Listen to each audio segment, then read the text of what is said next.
Welcome to Running It Back, Season 3. We're back again. I don't know how often we can say don't call it a comeback, but I would do it one more time. Don't call it a Did comeback. it for years. Tarlin Ray, how are you doing? It's actually been a little while since thank you for asking. Yeah, man. You only had to do the start of this twice, so stop giggling when you're trying to start the show.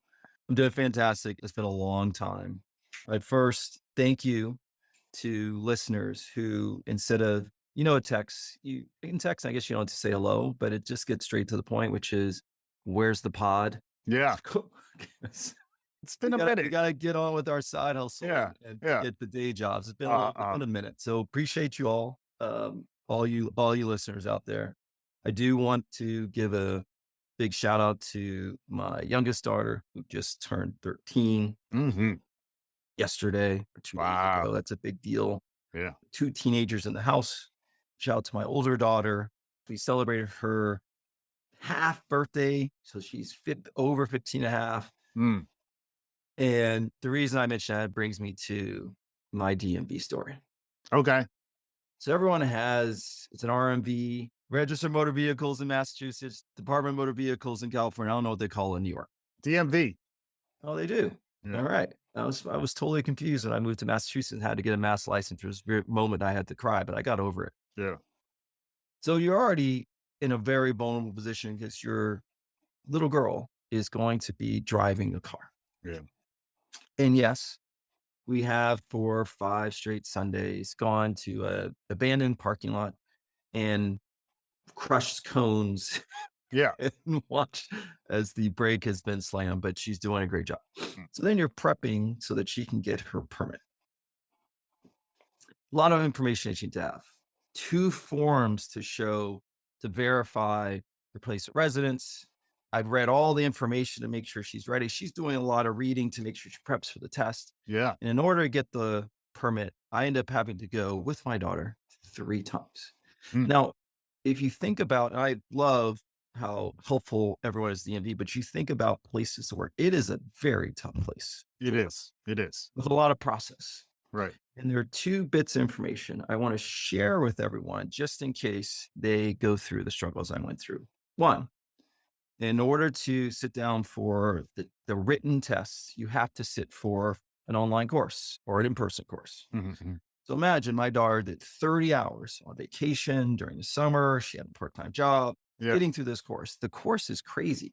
It literally has pictures, video of someone in a death situation saying, don't drive like this. She was laughing and saying, God, stay away from railroad tracks. But my daughter has all the information. She's ready. We have an appointment. We get there and we've completed the online course and we have the email verifying. We walk up and they say, you have all the information. Where's the pink slip that confirms you did the course? And I said, well, this is the confirmation she completed it. They said, well, you also have to get a pink slip. So let's think about this. It's an online course. Yeah. You've completed the course, but then you must wait for someone to send you something in the mail for you then to go to the DMV to complete the registration. Yeah. So I might have had some words to say about that. Wait, you're the same person who's always charming the flight crew. There's no way around it. I tried. And they kept looking at each other like, can we let them do it? Nothing. I had no juice. So then we go back the next day with no appointment. Never go to the DMV without an appointment. But there was the next appointment was 3 weeks away and my daughter was starting school. Yeah. You get to the line, snake line, and then we wait. B417. Yeah. G.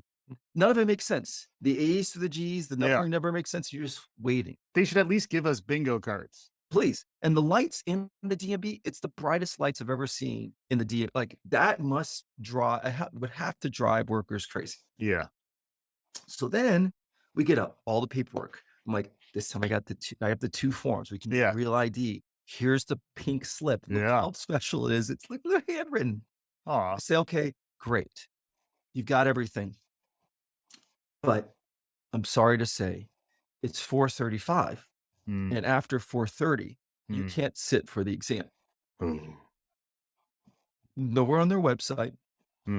nowhere anywhere in the DMV, you know where the sign is that says you cannot take tests after 4:30? Yeah. In the testing area. Yeah. Yeah. So then Yeah. we have to go back the third day. Once again, forms.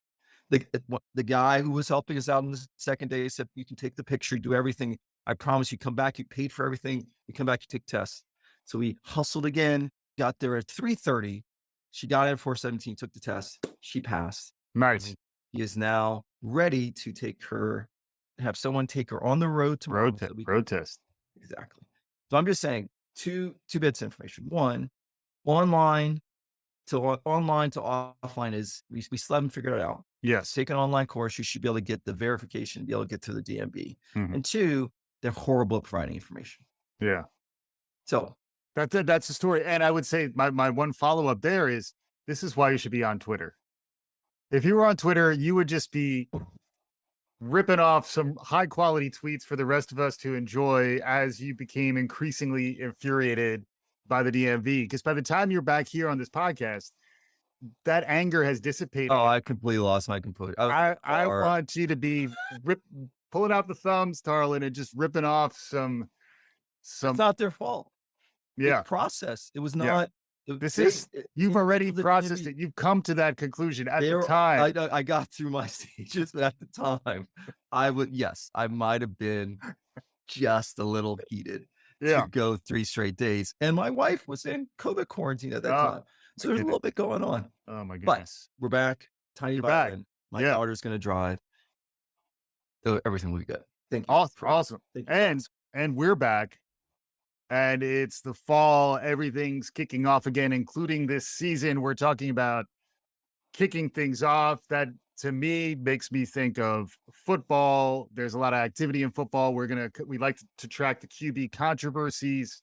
We've been tracking the NFL's black head coach problem for some time. And also just the narratives around football are always really interesting. You can always draw parallels between today and the past. You can also draw parallels between what's happening in football and what's happening in our lives, in our professional lives, all those kinds of things. We're going to get to that. We're going to touch on some of the craziness in the NBA. We're going to do a bit of an around the horn today just to get our legs under us for season 3. Many of these things. So you're saying we're going to be shallow today. We're not going deep. We're going to be spanning the globe. It's like a wild world snackable moment, snackable content. Yeah. Micro learning, micro episodes. It'll be amazing. We're in the midst of it already, but beyond that, we'll talk NBA. We'll talk all this stuff. Before we get to any of that, Tarlin, we got to talk tennis because it's been so long since we last talked on this podcast. Arguably 2 GOATs of tennis are evolving, are retiring. One's evolving, one's retiring. Are moving on. I know both of these sports athletes. Both of these athletes. Don't edit that. It's like you never played a sport in your life. Those of these sports athletes. This is all gold. Both Serena Williams and Roger Federer have moved on from tennis, have announced that they're either moving on. In the case of Serena, she said she's evolving. She just exited the US Open recently, and that may have been her last match, although there's still some question whether she'll appear in the Australian Open or whether she'll still make an occasional appearance. And then Roger Federer, just recently, we're recording this a day or 2 after Federer's announcement.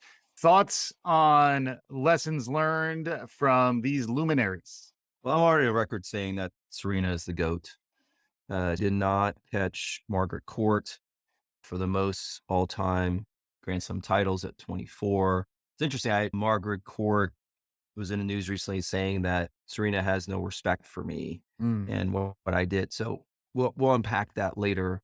But hard to lose someone that talented that totally transcended the sport and changed the game from what women wore on the court to being able to express themselves, the rage, the anger, the fire, just it changed. And just you'd know it was a Serena match or early on if you heard, "Ugh, Yeah. ugh," just the grunts. Although Monica Seles could grunt Yeah, and a yeah. There's a pretty, grunt. there are other legendary There's a grunt off. grunters out Grunt off. there. And I have heard, I think it was Mad Dog Russo was comparing Steffi Graf to Serena, which I thought was an interesting, Hmm.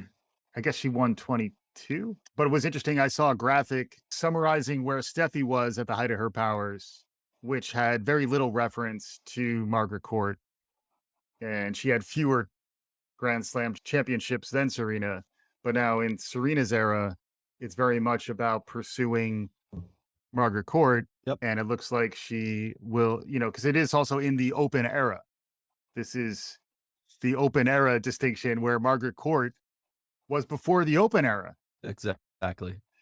If you haven't read it, read Serena's Vogue article. I wanted to mention that not all our listeners are subscribers to Vogue like you are. So definitely Get check this out. the physical magazine, Exactly. Time, Newsweek, Vogue, Piled up. Yeah. Ebony, they all Black Enterprise. They're all here. I carry them with me on my travels and always say, "Oh, I forgot to read my magazines." And Sports Illustrated, it will come. Of course. I have to. There's a moment in that February month time zone where swimsuit issue will come, and I will have to like abscond it and sort of hide that. But anyway, and it also may be time to unsubscribe to your Columbia House CD membership. It's not a thing anymore. So the evolution, she says she's evolving. It's interesting as she talks about she's making a choice. Now, Father Time, Mother Time, whatever you want to call it, but Father Time is undefeated. Mhm. She's injured. She doesn't have the same stamina, and she's just had some ailments that she's dealt with. She put on an epic, it was an epic battle in the third round of the US Open. It's the longest match she's ever been in. And I caught myself in the middle of day or later in the afternoon. It was must-see TV watching Serena battle. But as she battled in that third set, you could see she didn't have the legs, didn't have the same ump she had before, but she went out. I'd rather see her, unlike Fed, who just is fading to black. Talk about Federer. I love seeing her battle one more time. But she says she is making a choice. She wants to have a family. She did call out, unlike someone like Tom Brady, I have to make a choice because if I want to have a family, it's something that will impact me. I need to be the one to carry the baby. And for her, it's interesting in an arc. She's never been away from Olympia, her daughter, for more than 24 hours. So she's a very hands-on mother, much like her mother was. So we're losing Serena. But in losing Serena, if no one saw moments of her last match, which I think it's probably going to be her last match, it's the way you want your champion to go out, fighting to the end. And it's not about always winning. It's about the way they showed up in that last battle. So I thought it was pretty epic. Yeah. And her evolution, in addition to having another child, assuming that's the route she takes, it's also getting more involved on the investment side, which to me is why the evolution note I thought was a really interesting one. And it's another place where the percentage of women and Black women who are leading investment funds is even smaller than the number of women and Black women who were in tennis. 2% of invested capital went to women, which was what sparked her. She is invested in some unicorns like Masterclass and others. So they got a good track record. She's curious. She asks questions. And I'm assuming she'll apply herself and has into this world she's done in tennis. Yeah. Remember, she likes to say to those who watch King Richard, I didn't start off as a good player.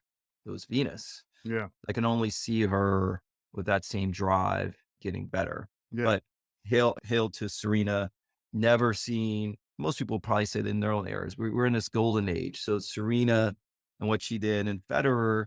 I mean, Federer was Tiger in tennis. Yeah. 2000 to 2004. Those two guys they've never seen a run like that and dominance.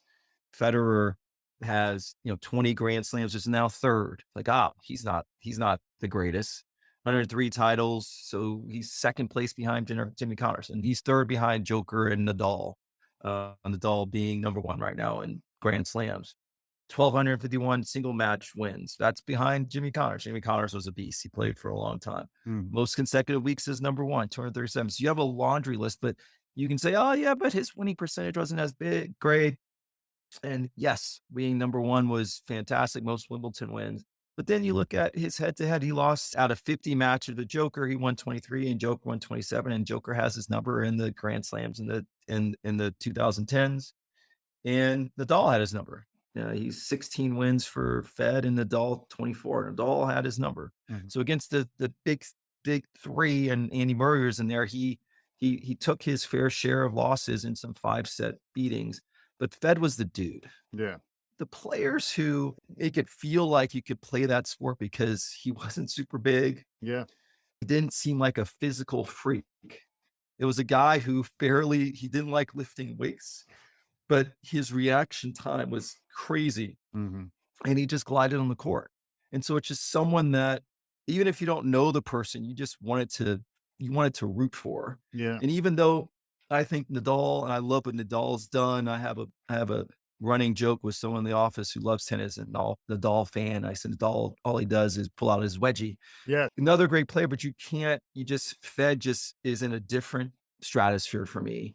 And I just talking about this golden age, Serena, I'll put Tiger in there and Fed. Those are three athletes that in an individual sport that have done things that we just will never see again. Yeah. Yeah. Federer to me represents the kind of cool and poise that you need to be great, which is interesting when you contrast that with the fire of Serena. And then Tiger is interesting because he does seem to blend the cool with the fire. If he could only get some earth and some wind in with his fire. Oh my God. It is September, which is probably my favorite Earth, Wind, and Fire song. But also Federer is interesting in that he was highlighted as a contrast again to Tiger, his good friend, in that he was raised in Switzerland playing all different sorts of sports, as opposed to Tiger was focused pretty much exclusively on golf. David Epstein talks about the benefits of the range, although the benefits of going to the range was something that Tiger was demonstrating. But Federer showed the benefit to parents that raising your kid as a Roger, as opposed to over specializing too soon. It's a great read, and that is one of the main threads that runs through there is really comparing and contrasting those two approaches. Before we leave tennis, concluding thoughts, there's a lot here, and we're probably going to need to go back to many of these to do deeper dives, but I know this was probably the place where you did the most preparation. Is there anything more you want to talk about? One on the Fed comment range, I think the ship has sailed. There's the specialization in sports. And I talk to parents who have kids that are high school athletes, and it's almost impossible for a kid. You have to be a special athlete to be able to not be committed in club teams and year round to be able to go from sport to sport. And then there's an expectation from your coaches. I also think that Fed was able to last as long in a sport because he played other sports and didn't specialize early. So he just maintained the love. There are some young, talented players that are coming up, but we won't spend time talking about Tiafoe's and Alcaraz, and the youngest to be at number one and to win the US Open. But I'm going to leave space for the old heads and let them. This is Serena and Fed's moment. And I was really committed and into tennis for a while because of those players. I'm wondering if the new crop can draw me back in the same way. Yeah. Yeah. For me, the Tiafoe versus Alcaraz semi brought me back to tennis more so than anything I've watched in recent memory, maybe in the last 10, 15 years. It was really gripping. And then also Tiafoe as the first Black US player, US men to make it to the semis since Arthur Ashe made me want to run it back to Arthur Ashe, because the stories of Arthur Ashe are really remarkable. And then to see Alcaraz, who it's really hard to find a historical corollary to him in terms of his speed and power and coverage of the court at 19. So we'll see where he winds up, but he's certainly the heir apparent, perhaps with fewer wedgies That's a standard. Nadal in terms of Your Spanish wedgies. Spanish tennis. But the interesting thing, getting back to the Federer and the range comment, I did catch some of the Kansas City Chiefs versus the San Diego Chargers on Thursday Night Football this week, and they On were talking the glitchy Amazon on Prime. glitchy Amazon when I was able to get the feed, and I couldn't just go back and forth to the Mets game. I had to actually go to a different app on the Roku. It was a whole production. So thanks, Jeff Bezos, for making my football viewing more confusing, although at least it was a good matchup. But during that matchup, they were talking about the fact that both Mahomes and Herbert were playing multiple sports Yep. growing up, and that if you look at their athleticism, which isn't always something associated with a quarterback, see Tom Brady, it is interesting to see that this next generation is rising with some of that capability, especially when you're the quarterback, when Yep. you're the leader on the team, and when that position is kind of mid reinvention. We've covered a lot of quarterback controversies. There's plenty of them happening right now. We may come back to this to do a more of a football focus show, but anything jumping out at you? It's F1. I mean, we Yeah. like to compare sports and think about work, business. What's happening in San Francisco is fascinating Mhm. because if you remember when Patrick Mahomes came into the league, he was a number one pick. Alex Smith was the veteran in the spot. Andy Reid kept Patrick Mahomes on the bench. He played one game at the end of the season, and then they said bye-bye to Alex Smith. Basically, they were doing the same thing in San Francisco with Jimmy Garoppolo. Jimmy Garoppolo had gotten them deep into the playoffs. So he's playoffs, talking about playoffs. They made So the Super Bowl. He's been, I was getting there, been in the Super Bowl. So he's a Brad Johnson. He's not going to, or Trent Dilfer. He's not going to jump off the page. He's a game manager. He's serviceable. And so they had done the same thing. Like Trey Lance is the heir apparent. Trey Lance got in some games and Garoppolo was hurt, and Garoppolo was gone. And then whispers in camp, Trey's paying okay. Then all of a sudden, they re-sign Garoppolo. Yeah. So if you're in business, you often see CEOs, people who are rising to the top, and the CEO is they're looking at succession planning. You have the 2 to 3 people that are going to make it. They pick one person, and then inevitably the two people, other people who are vying, or one other person, like, we're going to go take our ball elsewhere. Yeah. So it happens. So it's fascinating to me to then bring that number 2 back in the shop, because it just screams that they're a little worried about Trey Lance. Yeah. I've just never seen that. And maybe it didn't help that Garoppolo was hurt, so had surgery. So he really was on the market, more teams would go after him. But I've never seen a team be able to bring someone back, then believe they can keep the quarterback room together, and then make sure that your guy feels like he's being supported. So I'm watching that San Francisco mess. I'm curious if San Francisco already owned one. Granted, they played in a rainy field in Chicago Bears Stadium, and so no one could throw the ball, no a lot of turnovers. I'm really curious to see whether or not he makes it past 6 games. If they're 2-4 and scuffling, you're going to see Jimmy. Yeah. And that's amazing, that to be able to think about that management, the team dynamics, and keeping your personnel together. Because I'm always thinking about how to culture and make sure everyone feels like they have agency and understand their responsibility. So that's fascinating. Yeah. And I know we've talked a lot about generational stuff too. It does remind me of the Green Bay quarterback situation as well, where in that case, Aaron Rodgers was really perturbed by the fact that the team drafted Jordan Love to undermine. You will not undermine my authority. I am the quarterback of the Green Bay. Am I Foghorn Leghorn? I don't know what I'm doing. No, we are. But Aaron Rodgers, the dude, was not relaxing when he saw that they had drafted someone, and now it looks like he is holding on to the Iron Throne there. Whereas in the case of the succession planning, also shout out to Queen Elizabeth, who was a big listener. She never called. We never quite got her in on the show, but King Charles, I'm looking at you. Where was I going with this? Succession planning in the case of Garoppolo. He's kind of a weak king to begin with. You need a successor is a little reminiscent of House of Dragons for those of you who are watching, where if the leader is questionable, it's when you draft talent and you groom the talent a la Mahomes to become the leader, to become the quarterback, become the QB1, as I like to say.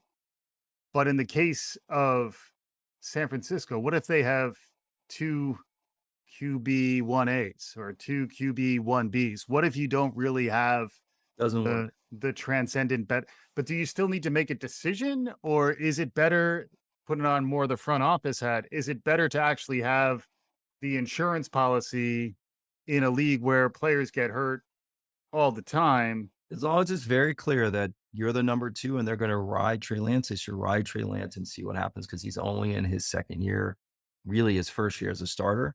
So it's great to have that insurance policy if someone gets hurt. And a lot of Herbert took a big hit on Thursday.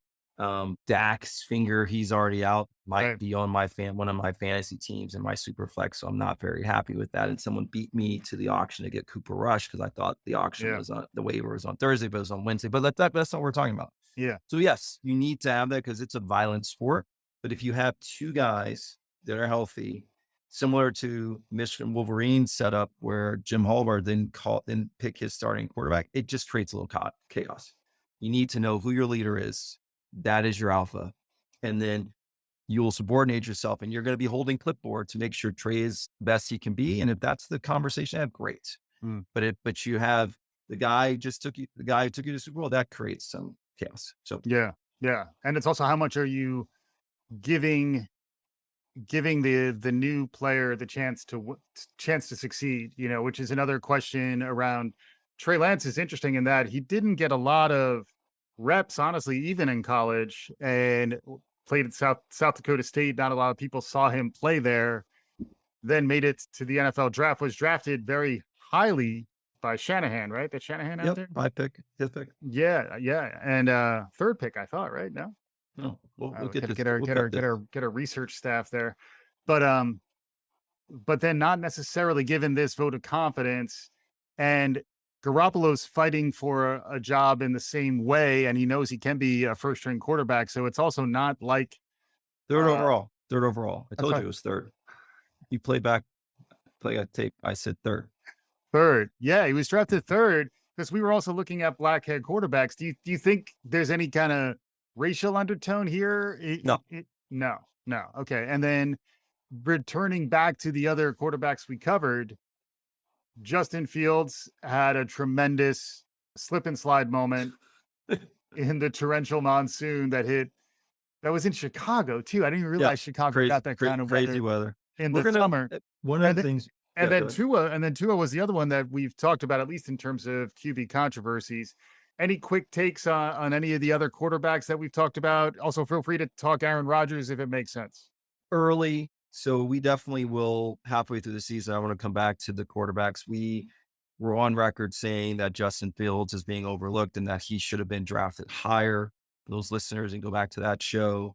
Tua, he is, as Tyreek Hill went over to that team, the cheetah from the Kansas City Chiefs. He says he's one of the more accurate quarterbacks he's ever been with, more accurate than Patrick Mahomes. It's kind of crazy. We got to give it time. Tua's 1-0. Justin Fields is 1-0. Aaron Rodgers is surly because he's got young receivers that are not running the routes he wants them to run. And at the end of the day, who are you going to believe? Multiple MVP winner and Aaron Rodgers, one of the highest completion percentages, or some young receivers. So there's a lot going on. The Cowboys are going to be in trouble. They have no quarterback and no skill players. And people were the one thing to watch out for. People were in the preseason saying that, if you remember, Mahomes is just a street ball player. We're not giving him any credit. Fascinating to see what's going to happen in the NFL. My 3 fantasy teams for the first time in a long time started week 1, 3-0. Nice. And we'll see where we go from there. And I believe the Vikings may have won their season opener. I know you're trying to slow roll it because you don't want to undermine the juggernaut helmed by one Kirk Cousins. That is your team of record. I know the Giants are pretty much unstoppable after going for 2 to win the game. You play to win the game, Brian Dable was saying. And he also was tearing into Daniel Jones, who's not the best representative of the quarterback position. Hi, Daniel. You're not the best representative of the quarterback. Who is my quarterback? You talk about my quarterback. That's my quarterback. Shout out to T.O. Another episode for us to revisit downstream. What else we want to talk about? Quick hit on baseball. Our Mets and our Dodgers are really Dodgers are juggernaut. Congrats to the Mets. If you run it back to prior shows, I said they would not get over 500. Yeah. I'll eat crow now. Yeah. You have a really good team. And a high likelihood that if we do meet in the playoffs, the Mets have the arms to beat the Dodgers. Wow. Say that. Yeah. But over 100 wins for the season for the Dodgers. It's been fun to watch. I got to give it up to Dave Roberts, who for 6 to 7 years has kept the Dodgers as a dominant team, winning that pennant. I'll see you in the playoffs. Let's just keep it cordial. Playoffs? Like act like you've been there before.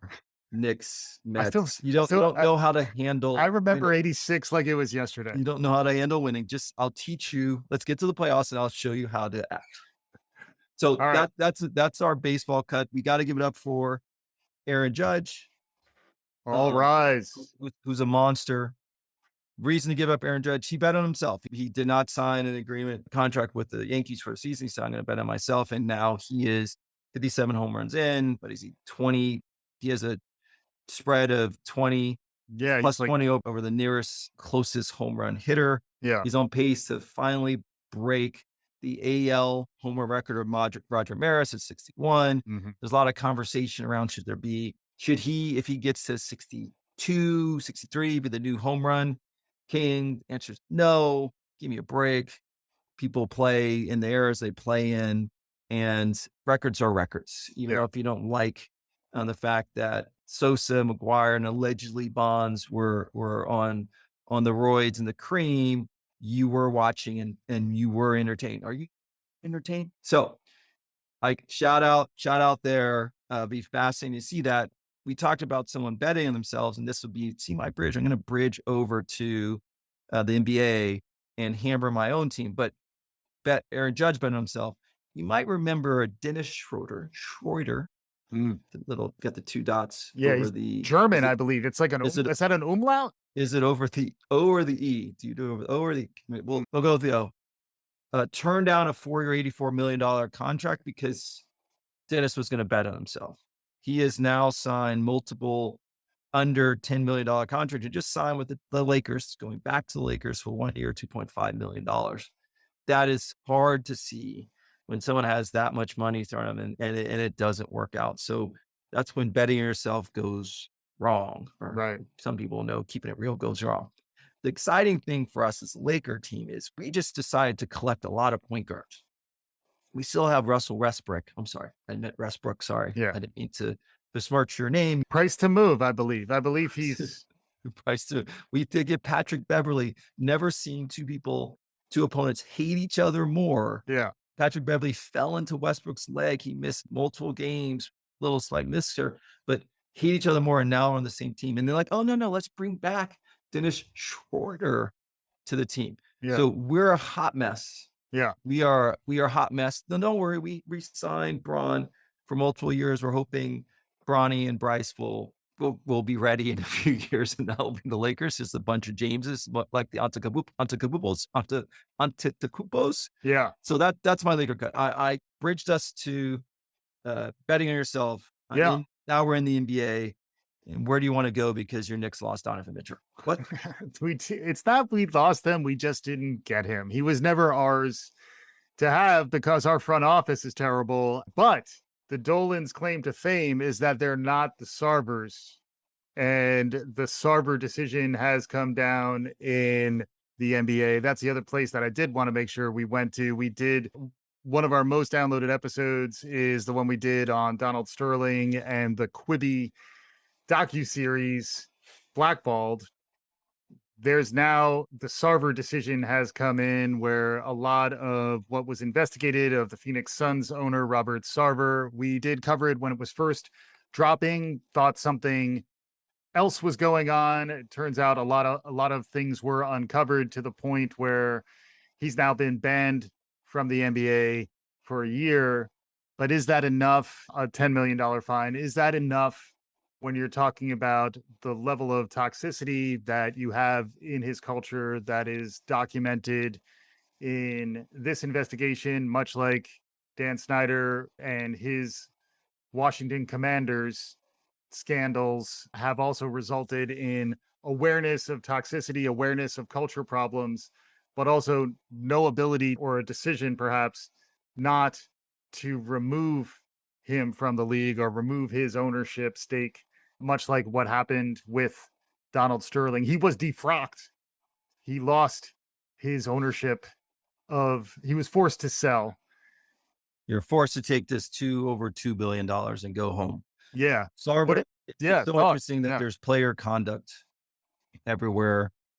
NBA, I still remember the NBA, they were worried about their image. This was in the Iverson era particular. And so they had a dress code because they were worried about the signal it was sending to their fan base. But Silver has, especially in the Donald Sterling era, was full-throated about what Donald Sterling did and what he said on tape. And especially, if he invokes, Magic's name during that tape, it's not going to go well. Yeah. That he wanted to he was trying to figure out a way where that had the power to remove him as an owner.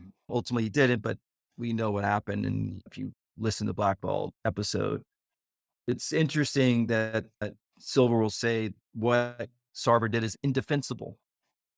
But yeah, he has a small slap on the wrist of his net worth, 1% of his net worth, a little over 1% of his net worth. And okay, you can't play with your toy. And we said the Suns, but also the Mercury as well. So he owns both teams. So it is with the year ban, the drumbeat, and we've already had NBA Players Association representatives, LeBron and others have come out to say he should never be back in the league. It's just gonna be a long drama that's going to continue.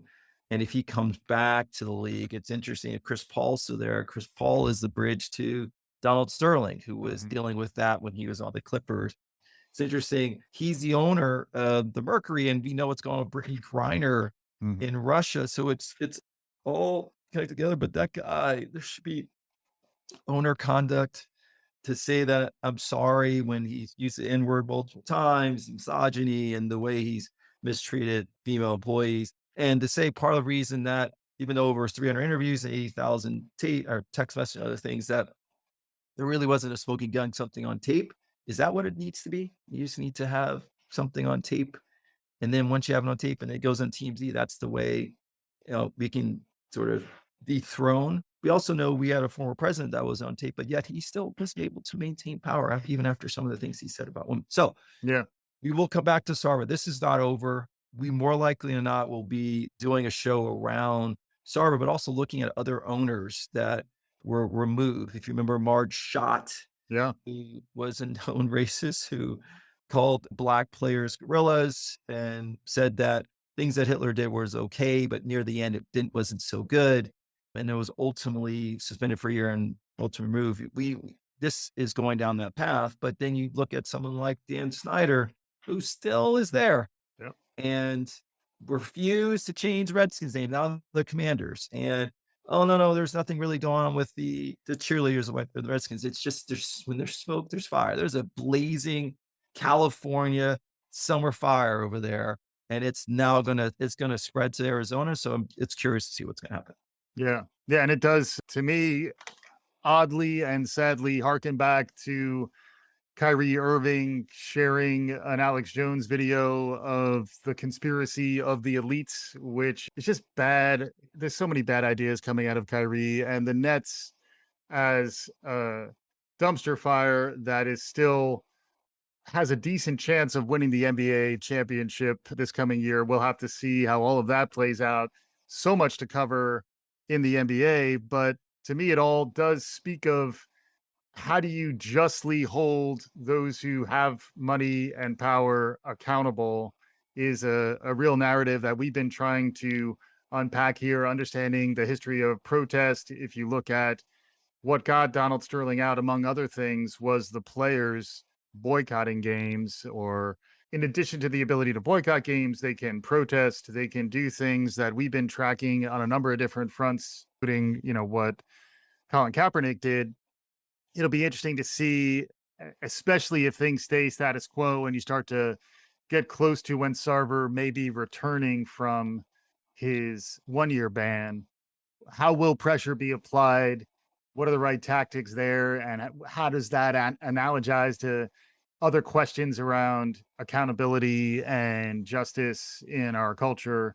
Those are all things that I think we're going to want to get our heads wrapped around, in addition to all the craziness around just players moving and what's the next NBA season going to be like. We'll have to get into all that. Credit to us that we made it this far without talking about the NBA. We tend to lead with the NBA. We got to it a little bit later on. I think as we close here, Tarlin, we did want to talk about golf, but it looks like we might have more. a little more NBA. Talk about player movement. I think we'll close with player movement. We see it in all sports, but it's unusual to see it in golf. Some of you're probably really excited to root for the aces, the niblicks, the punch, the fireballs, the stingers, and the HY Flyers this week, as I know you're all tuning in to the imaginary league $50 million team purse that is the LIV Golf. Yeah. And so talk about player movement and justice. The LIV players are fighting for justice because they are no longer able to compete in the Ryder Cup and the President's Cup, will not be able to in the future compete potentially in majors.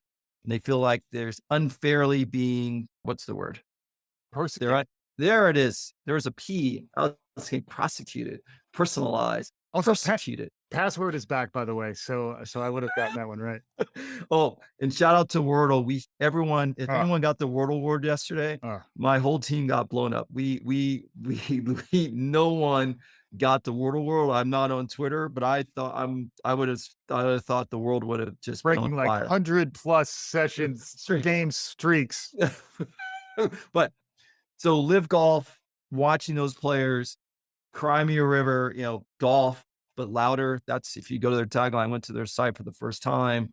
I'm looking at the teams and who they're playing. Really what LIV Golf is Dustin Johnson's piggy bank, as he has played well in most of the tournaments. He's going to probably walk away from this year with $20 million just on the playing in 4 tournaments. But I definitely want to cover LIV Golf later. How is this not the USFL? Yeah. How is this not the equivalent of, I don't know if you remember Slam Ball back in the day, which was trampolines in front of basketball courts. So it just feels so gamified for sport. If you watch golf now in some of these tournaments, it is priceless golf. It is tension filled. And maybe there's not as much money, but I just can't imagine we ever care about these teams and anyone on these teams and the team format. So maybe I'm an old man on the porch saying, get off my lawn, but I just don't see how this works other than great. You've created this mini tour that has a lot of money.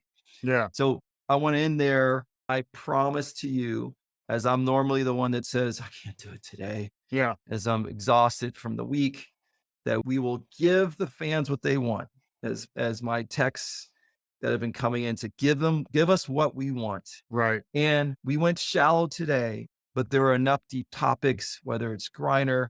We really want to talk about Jim Thorpe. We talk about athletes in range that play multiple sports, talk about the guy who could do it all. And we gotta, as we get through this golf season, I just want to unpack LIV, compare it to, think about the USFL, and think about the train wreck that is this Saudi league. Hot takes from Tarlin Ray, who normally tries to keep it cool. Those takes almost at an energy level that you might have at the DMV when you forget your pink slip. Yeah, the LIV will be interesting. LIV, I think we said that'll be episode 54 on the horizon. We're going to get our rundown of episodes touching on a lot of what we talked about today in the coming weeks. Let us know what you think. Either text us or hit us up on Twitter at runningitbackfm. We're also on the web at runningitback.fm. Lots of stuff on the horizon. We'll be hopefully settling back into that every 2 weeks kind of cadence, getting new episodes out to you. We'll hopefully have some surprises along the way. Tarlin Ray, always a pleasure to join you on Running It Back. May I be undefeated with my fantasy teams next time we talk. All right, there is that. I'm sure we all share that hope. And with that, we'll bring today's episode to a close. Thanks as always for listening. This is Running It Back.